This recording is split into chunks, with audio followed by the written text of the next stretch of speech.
Hello and welcome everyone. My name is Deepika Sharma and today we are going to discuss a very interesting and very important topic in constitution law. So personally, I think this is the most important and the most interesting article in constitution law, but again, you can differ from my opinion and you can let me know which article do you consider to be the most interesting article in constitution law. So I am talking about Article 13. Article 13 which is in part 3 of the constitution जो कि बात कर रहा है आपके fundamental rights की. Now what does article 13 is saying? Let us see what article 13 is saying. So basically article 13 has 4 clauses. But before we start with article 13, कुछ छोटे छोटे concepts हैं जो मुझे पता होने चाहिए so that I can actually understand कि article 13 कहना क्या चाह रहा है. So the very first concept is pre-constitutional laws and post-constitutional laws. Now, I would like to know if you guys know when was our constitution made. And no, I am not saying when it was enforced. So anybody who thought 26 January, you are incorrect here. I am asking you about when was the Constitution of India completed.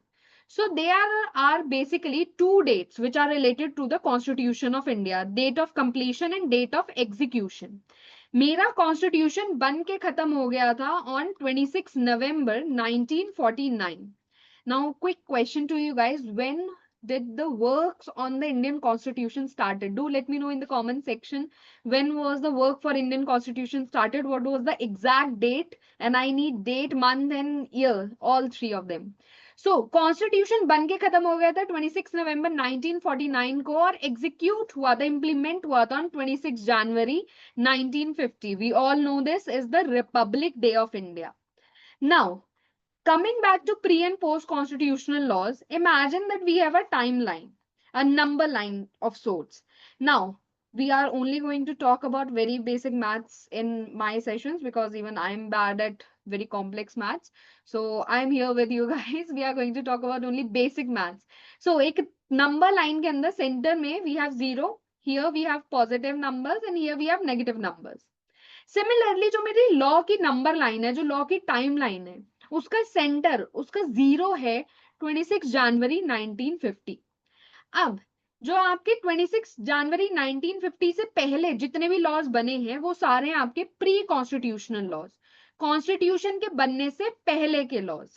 ऐसे ही 26 जनवरी 1950 के बाद बने सारे laws हैं post constitutional laws, constitution बनने के बाद के laws. I hope pre and post constitutional laws are clear to you guys. Then the next concept that we are going to talk about is void and void ab initio. Now what does void means? अब void word जो है वो उसके बहुत सारे meaning है. Basically void means dead, something which is not there, खत्म है, जो शून्य है. तो void हम जब भी किसी law को बोलते हैं तो हम कहते हैं ये law dead है, मर गया ये law, अब ये law implement नहीं होगा. पर जब मैं पार्ट 3 ऑफ द कॉन्स्टिट्यूशन के कॉन्टेक्स्ट में वॉइड बोलूंगी किसी लॉ को तो that doesn't mean that the law is dead. The law is not dead. ये लॉ मेरा लेट्स से कोमा में गया है. कोमा, आई होप आप लोगों को पता है, अगर आप लोगों ने कोई भी इंडियन टीवी सीरियल देखा है तो you are well versed with the concept of coma में जाना. तो कोमा में अगर कोई भी मेरा इंसान गया है तो नॉर्मल वो बचपन से लेकर जब से पैदा हुआ था तब से वो नॉर्मल एक लाइफ अपनी काट रहा था. यहाँ पर विलन ने उसके सर पे डंडा मारा और वो कोमा में चला गया. अब वो कोमा में है यहाँ पर और उसके बाद कल को जब भी मंदिर में कोई उसके लिए दिया जलाएगा तो वो कोमा से बाहर आ जाएगा और नॉर्मल जो है जैसे अपना लाइफ वो काट रहा था कोमा में जाने से पहले वैसे ही अपनी लाइफ बिताएगा. तो ऐसे ही मेरा लॉ इस दिन को फॉर्म हुआ है, यहाँ पर इम्प्लीमेंट हुआ. लेट्स से 1 जून 1980 को मेरा लॉ इम्प्लीमेंट हुआ. 1 जून 1980 को लॉ इम्प्लीमेंट होने के बाद चल रहा था 2020 में लेट्स से वो लॉ मेरा वॉइड डिक्लेयर हो गया.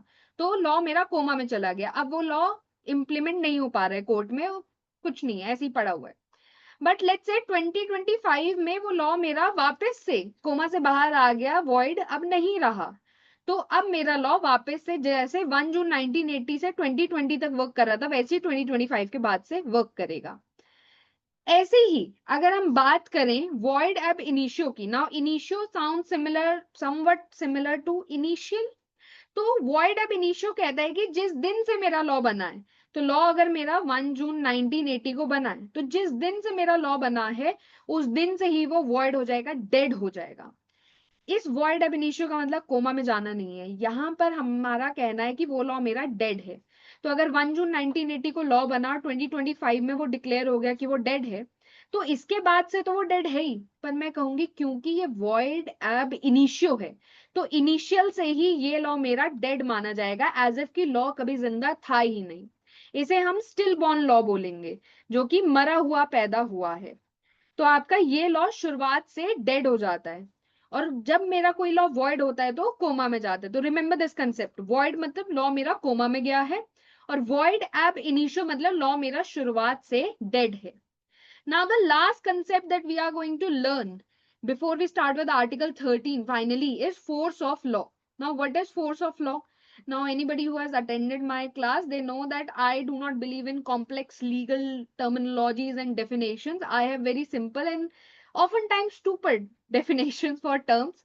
So, force of law मतलब क्या है? Force of law मतलब है law की force, law की वो ताकत जिसके थ्रू law अपनी बात तुमसे मनवा सकता है, लॉ की वो ताकत जिससे वो खुद को एनफोर्स कराता है। तो लॉ की एनफोर्सबिलिटी को बोलते हैं हम फोर्स ऑफ लॉ, कि ये लॉ अगर इसके पास फोर्स ऑफ लॉ है तो आपको इस लॉ को मानना ही पड़ेगा, अदरवाइज मैं कोर्ट आपको ले जा सकती हूँ कि इसने ये लॉ नहीं माना, इसको सजा दो या इसको बोलो कि ये इस लॉ को माने।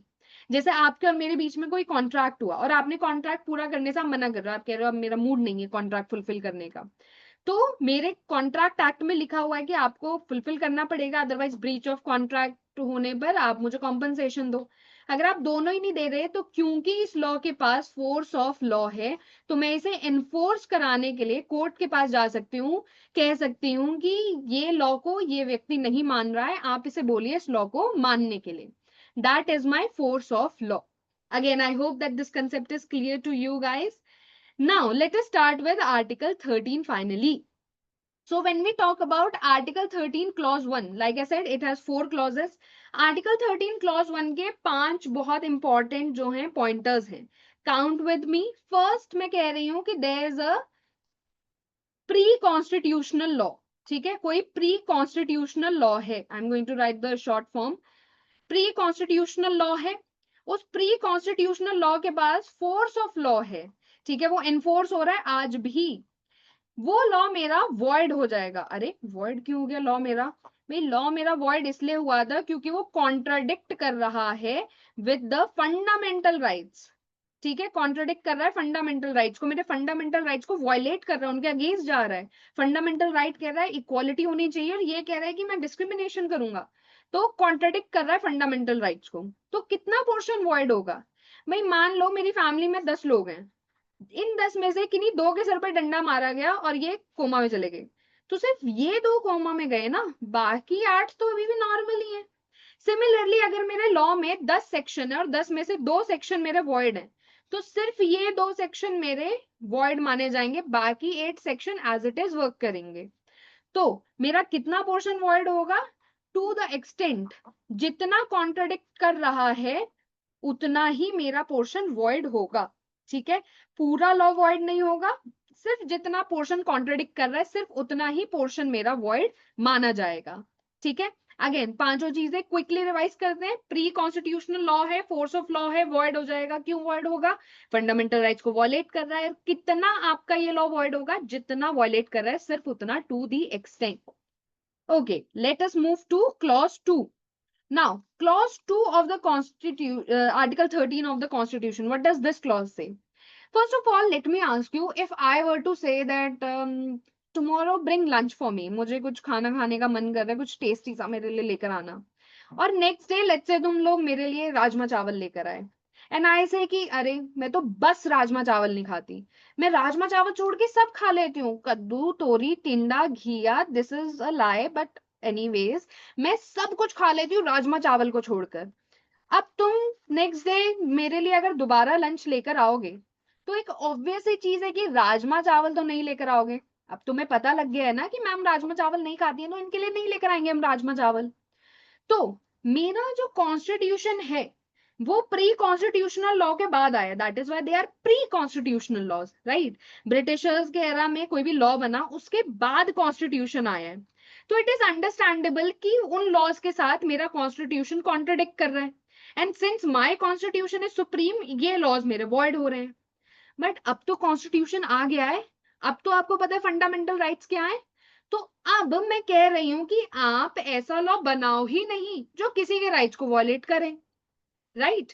तो क्लॉज 2 ऑफ आर्टिकल 13 ये बात कर रहा है पोस्ट कॉन्स्टिट्यूशनल लॉज की, ठीक है, पोस्ट कॉन्स्टिट्यूशनल लॉज की हम लोग बात कर रहे हैं। यहां पर मैं कह रही हूं कि आप एज एन स्टेट ऐसा लॉ बनाए ही ना जो किसी के लॉज को वॉयलेट करे, जो कॉन्ट्राडिक्ट करे, ठीक है, contradict. Okay, again, I cannot write while I'm speaking, so I make spelling mistakes. Please don't point it out. Law जो है आपका कॉन्ट्रडिक्ट ना करे, ऐसा लॉ आप नहीं बनाओगे। तो स्टेट ऐसा लॉ बनाएगा ही नहीं जो किसी के राइट्स को वॉलेट करे। बट स्टेट तो देखो, स्टेट है हमारा, ठीक है, स्टेट भोला बहुत है हमारा। तो स्टेट कई बार ऐसा लॉ बना सकता है जो देखने में तो आपको लगेगा बहुत बढ़िया लॉ है, बट हो सकता है कि हमारे राइट्स को वॉयलेट कर रहा हो, राइट, विंक विंक। तो स्टेट जो है भोलेपन में ऐसा लॉ बना सकता है, तो उस केस में अब हम क्या करेंगे। तो मैंने कहा जी स्टेट ऐसा लॉ बनाएगा ही नहीं जो किसी के राइट्स को वॉयलेट करे, बट अगर ऐसा लॉ उसने बनाया तो वो लॉ भी मेरा वॉइड हो जाएगा। वॉइड हो जाएगा, क्यों वॉइड हो जाएगा, अभी तो बताया, कॉन्ट्राडिक्ट कर रहा है वो फंडामेंटल राइट्स को, दैट इज वाई वो मेरा लॉ वॉइड हो जाएगा। और कितना वॉइड होगा, जितना वॉयलेट कर रहा है सिर्फ उतना। तो अगर 10 सेक्शन है लॉ में और 2 सेक्शन मेरे लॉ को वॉयलेट कर रहे हैं फंडामेंटल राइट्स को, तो सिर्फ ये 2 को आपके वॉइड होंगे, बाकी 8 एज इट इज वर्क करेंगे। So again, let us quickly revise the 5 pointers in clause 2 of Article 13. Post constitutional law है, मैंने कहा है कि स्टेट अब ऐसा लॉ बनाएगा ही नहीं जो किसी के राइट्स को वॉयलेट करे। अगर बनाए तो वो लॉ भी मेरा वॉइड हो जाएगा। क्यों वॉइड हो जाएगा, क्योंकि राइट्स को वॉयलेट कर रहा है। और कितना वॉइड होगा, जितना वॉयलेट कर रहा है सिर्फ उतना। So these 5 are the pointers in Article 13 clause 2. Again, I hope that this was clear to you guys. Again, if any concept is murky to you, do let me know in the comment section. Now, let us talk about Article 13 clause 3. Now, before we start with Article 13 clause 3, I think मैंने एक गलती कर दी यार। ये Article 13 clause 2 में मैंने लिख दिया स्टेट ऐसा लॉ नहीं बनाएगा। अब देखो, जो मेरा स्टेट है उसके 3 ऑर्गन्स होते हैं, right. Again correct me if I am wrong. State के मेरे 3 ऑर्गन्स होते हैं, एक है लेजिस्लेचर जो लॉ बनाता है, दूसरा है एग्जीक्यूटिव जो लॉ को इम्प्लीमेंट करता है, और तीसरा है जुडिशरी जो लॉ को इंटरप्रेट करता है कि लॉ कहना क्या चाह रहा है। तो मैंने तो गलती से यहाँ पे स्टेट लिख दिया, shouldn't I written legislature. I mean जब लॉ बनाने का काम लेजिस्लेचर का है, तो हमने सीधा क्यों नहीं लिखा कि लेजिस्लेचर ऐसा लॉ नहीं बनाएगा जो किसी के राइट्स को वॉयलेट ना करे। तो ये मुझसे गलती हुई है या कॉन्स्टिट्यूशन मेकर से गलती हुई है, किससे गलती हुई है। आई मीन कॉन्स्टिट्यूशन के अंदर तो स्टेट वर्ड ही मेंशन है, तो मे बी कॉन्स्टिट्यूंट असेंबली से गलती हुई है ये। ओके, एनीवेज लेट अस सी कि ये गलती हुई है या ये बहुत समझदारी दिखा के किसी ने स्टेट वर्ड मेंशन करा है। Let me give you a small example to explain why legislature is not mentioned here and why the word state is mentioned here. So let's say कि दिल्ली में बाढ़ आ जाती है, ठीक है। अगेन बाढ़ नहीं आएगी तो एटलीस्ट पानी भर जाएगा, which happens every year during rainy season, पानी भर जाता है और लोगों के घरों में पानी आ रहा होता है। We all have seen such videos and reels on Instagram. So Delhi में बाढ़ आ गई है, पानी भर रहा है, लो लाइंग इलाकों के अंदर यमुना का जल स्तर बढ़ चुका है बहुत ज्यादा। तो दिल्ली गवर्नमेंट ने फटाफट एग्जीक्यूटिव ने ऑर्डर्स निकाले कि आप एक काम करो, ये लो लाइंग एरियाज खाली करो, this is not safe anymore. हम एक काम करते हैं, जो गवर्नमेंट स्कूल्स हैं उनमें हम बच्चों की करते हैं छुट्टी और उन स्कूल्स को शेल्टर होम बना देते हैं फॉर सम टाइम बीइंग। तो आप यहाँ पर आके रहो, अपना सब सामान लेकर आ जाओ, यहाँ पर आके रहो, जब तक पानी का स्तर नीचे नहीं चला जाता, पानी के लेवल्स नीचे नहीं चले जाते, तब तक आप यहाँ पे रहो, ठीक है। और यहीं पे आपको खाना पानी सब मिलेगा, तो शेल्टर होम में आप आ जाओ। अब जब सब लोग शेल्टर होम आने के लिए अपना सामान उठा के पहुंच गए, तो मैंने कहा कि नहीं नहीं एक सेकेंड, इस शेल्टर होम में ना सिर्फ लड़के रहेंगे, लड़कियां अपना देख लो, खुद ठिकाना ढूंढ लो, है ना। और हाँ, इस शेल्टर होम में ना सिर्फ और सिर्फ क्रिश्चियंस रहेंगे, because I really want just कि क्रिश्चियंस ही सेव हो, बाकी रिलीजन के लोग अपना देख लो कैसे आपको करना है। तो डू यू थिंक कि ऐसा ऑर्डर हमारी गवर्नमेंट पास कर सकती है, करेगी या नहीं करेगी, I don't ask, I ask you, do you think कि ऐसा ऑर्डर हमारी गवर्नमेंट पास कर सकती है। द आंसर इज कि ऐसा ऑर्डर मेरी गवर्नमेंट पास कर ही नहीं सकती,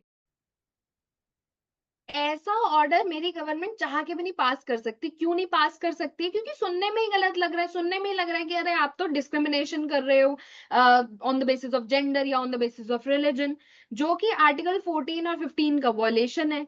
तो ये आप कैसे कर सकते हो, right? But then I ask कि भाई ये लेजिस्लेचर का बनाया लॉ थोड़ी ना है, ये तो एग्जीक्यूटिव का ऑर्डर है। तो एग्जीक्यूटिव का ऑर्डर थोड़ी ना आप कह सकते हो कि आप नहीं बनाओगे। मैंने क्या कहा था कि स्टेट ऐसा लॉ नहीं बनाएगा जो किसी के राइट्स को वॉलेट करे। तो ये लेजिस्लेचर का बनाया लॉ थोड़ी ना है, तो स्टेट का ऑर्डर है। दैट इज वाई मुझे ये एक्सप्लेन करने की जरूरत है कि लॉ क्या है। तो आर्टिकल 13 क्लॉज 3 एक्सप्लेन कर रहा है कि लॉ क्या है। नाउ आर्टिकल 13 क्लॉज 3 कह रहा है कि देखो, लेजिस्लेचर ने जो बनाया वो तो लॉ है ही। I have a very bad handwriting apparently. So, legislature ने जो बनाया है वो तो लॉ है ही। उसके अलावा क्या क्या लॉ है? तो उसके अलावा जो आपके ये एग्जीक्यूटिव के ऑर्डर हैं वो भी लॉ हैं। फिर आपके जो ऑर्डिनेंस होते हैं ना, what are ordinances? Now ordinance आपका होता है, फॉर एग्जांपल लोकसभा का आपका टेन्योर 5 इयर्स है, उसके बाद लोकसभा डिसबैंड होगी, फिर इलेक्शंस होंगे, आपके इलेक्शन का नई लोकसभा बैठेगी, उसका टेन्योर भी 5 इयर्स है। तो ये एक लोकसभा डिसॉल्व होने के बाद अगली जब बन जाए, उस बीच में 1-2 महीने तो लग जाएंगे, आपके इलेक्शंस होंगे, उसके बाद वोट काउंट होंगे, उसके बाद नई लोकसभा बैठेगी। तो इस बीच में अगर इमरजेंसी में मुझे कोई लॉ की जरूरत पड़ जाए तो मैं क्या करूंगी? तो इस दौरान इमरजेंसी में अगर मुझे लॉ चाहिए तो यूनियन लेवल पे प्रेसिडेंट के पास और स्टेट लेवल पर आपके गवर्नर के पास ये पावर है कि वो टेम्परेरी लॉज यानी ऑर्डिनेंसेस पास कर सकते हैं। तो आपका ऑर्डिनेंस, ऑर्डर, रूल, कोई भी रेगुलेशन, कोई भी बाय लॉ, कोई भी आपका अगर लेट्स से कि नोटिफिकेशन आया है, जैसे जुडिशरी का नोटिफिकेशन आया है कि हम जो है जजेस हायर करने वाले फॉर दिल्ली जुडिशरी, पर हमें सिर्फ लड़के चाहिए, हमें लड़कियां नहीं चाहिए, तो ये नोटिफिकेशन भी आपका लॉ है। कोई कस्टम, कोई ऑर्डिनेंस, कोई भी यूजेज, कुछ भी जिसके पास फोर्स ऑफ लॉ है, कोई भी चीज जिसके पास फोर्स ऑफ लॉ है, जिसे मैं कोर्ट में ले जाके लागू कर सकती हूँ, वो आर्टिकल 13 के लिए मेरा लॉ कहलाएगा। ठीक है, तो ये सारी चीजें मेरा लॉ है। तो ये आपके एग्जीक्यूटिव भी बना रहे हैं, आपके जुडिशरी भी बना रहे हैं। दैट इज वाई क्लॉज 2 में we mention the word state and not legislature, ताकि ये तीनों ऑर्गन्स मेरे स्टेट के आ जाएं। अगर मैंने यहाँ लेजिस्लेचर लिख दिया होता तो एग्जीक्यूटिव का ये इतना खतरनाक ऑर्डर मैं कभी चैलेंज ही नहीं कर पाती कि मेरे फंडामेंटल राइट्स को वायलेट कर रहा है। So for us it is important to understand कि हमारी कॉन्स्टिट्यूएंट असेंबली ने बहुत सोच समझ के जो है सारे ये क्लॉजेस बनाए हैं, सारे क्लॉजेस डिफाइन कर रहे हैं, और बहुत सोच समझ के उन्होंने ये आर्टिकल्स जो है वो बनाए हैं। नाउ आर्टिकल 13 में 3 क्लॉजेस हो गए, चौथा क्लॉज है मेरा अगेन वेरी इंटरेस्टिंग क्लॉज, क्योंकि इसकी हिस्ट्री इसे इतना इंटरेस्टिंग बना देती है। एक क्वेश्चन मेरा उठा कि मैं अमेंडमेंट जो होती है, जो आपकी कॉन्स्टिट्यूशन के अंदर मैं अमेंडमेंट कर रही हूँ, क्या वो लॉ है? अगर अमेंडमेंट मेरा लॉ है, तो अगर अमेंडमेंट के थ्रू मैं किसी भी फंडामेंटल राइट्स को छेड़ती हूँ, या फिर मैं अमेंडमेंट के थ्रू कोई ऐसा क्लॉज लेकर आ रही हूँ जो लोगों के राइट्स को वॉयलेट करेगा, तो वो अमेंडमेंट भी मेरी वॉइड हो जाएगी, राइट? तो क्या अमेंडमेंट लॉ है या नहीं है, इस चीज पर क्वेश्चन उठा। तो अगर अमेंडमेंट लॉ है तो वो आपका वॉइड डिक्लेयर हो सकती है अंडर आर्टिकल 13, और अगर लॉ नहीं है तो वो वॉइड डिक्लेयर नहीं हो सकती। तो संकरी प्रसाद का आपका ये केस आया, संकरी प्रसाद के केस के अंदर कोर्ट ने कहा कि नहीं, आपकी जो अमेंडमेंट है वो लॉ नहीं है। आर्टिकल 13 के अंदर, आर्टिकल 13 क्लॉज 3 में वो लॉ नहीं है, आप उसे चैलेंज नहीं कर सकते। फिर सज्जन सिंह का केस आया, उसमें भी कोर्ट ने यही कहा कि हाँ, आपका ये कोई भी अमेंडमेंट जो है वो लॉ नहीं है, आप इसे चैलेंज नहीं कर सकते under article 13। But then came the Golaknath judgment, जिसने कहा अमेंडमेंट लॉ है। अब अमेंडमेंट अगर लॉ है तो वो चैलेंज भी हो सकती है। तो गोलकनाथ जजमेंट ने कहा अमेंडमेंट लॉ है, और इस चीज को उल्टा करने के लिए 24th अमेंडमेंट एक्ट आया, जिसने आर्टिकल 13 के अंदर क्लॉज 4 ऐड करा, जिसने कहा कि अमेंडमेंट लॉ नहीं है। Understand the history again, Sajjan Singh और शंकरी प्रसाद ने कहा कि अमेंडमेंट लॉ नहीं है, गोलकनाथ ने कहा अमेंडमेंट लॉ है, और फिर 24th अमेंडमेंट एक्ट आया इसको उल्टा करने के लिए, जिसने कहा फिर से कि अमेंडमेंट लॉ नहीं है। इसके बाद हमारा आया ओजी केस कॉन्स्टिट्यूशनल लॉ का। आई थिंक कि ओजी बोलते ही आप लोगों को पता चल गया होगा मैं किस केस की बात कर रही हूँ। सो फाइनली जो आपका बॉस है कॉन्स्टिट्यूशन लॉ का, केशवानंदा भारती, वो केस आता है।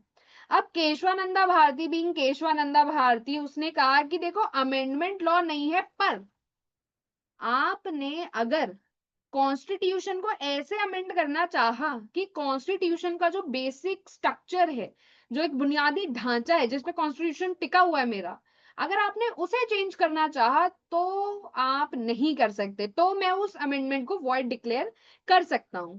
बट अदरवाइज आप जो है अगर बेसिक स्ट्रक्चर नहीं चेंज कर रहे तो आप कॉन्स्टिट्यूशन में कुछ भी अमेंडमेंट ला सकते हो, वो लॉ कंसिडर नहीं होगा। तो आर्टिकल 13 क्लॉज 4 को वैलिड डिक्लेयर करा आपके केशवानंदा भारती केस ने। एंड वी ऑल नो कि केशवानंदा भारती ने एक बार बोल दिया तो केशवानंदा भारती केस के आगे कोई कुछ नहीं बोल सकता। तो आर्टिकल 13 के अंदर ये 4 क्लॉजेस हैं। क्लॉज नंबर 1 जो प्री कॉन्स्टिट्यूशनल लॉज को वॉइड डिक्लेयर कर रहा है अगर वो फंडामेंटल राइट्स को वॉलेट करें। क्लॉज 2 जो कि पोस्ट कॉन्स्टिट्यूशनल लॉज को वॉइड डिक्लेयर कर रहा है अगर वो मेरे फंडामेंटल राइट्स को वॉलेट कर रहे हैं। क्लॉज 3 जो कि लॉ को डिफाइन करे कि क्या क्या चीजें लॉ है, एंड क्लॉज 4 जो कि कह रहा है कि अमेंडमेंट लॉ नहीं है। So this was all there is in Article 13. Ah, you thought so. So we have three very important doctrines in Article 13 also, which we will cover in the next session. Thank you so much for staying with me for so long. And if you have any doubts, do let me know in the comment section.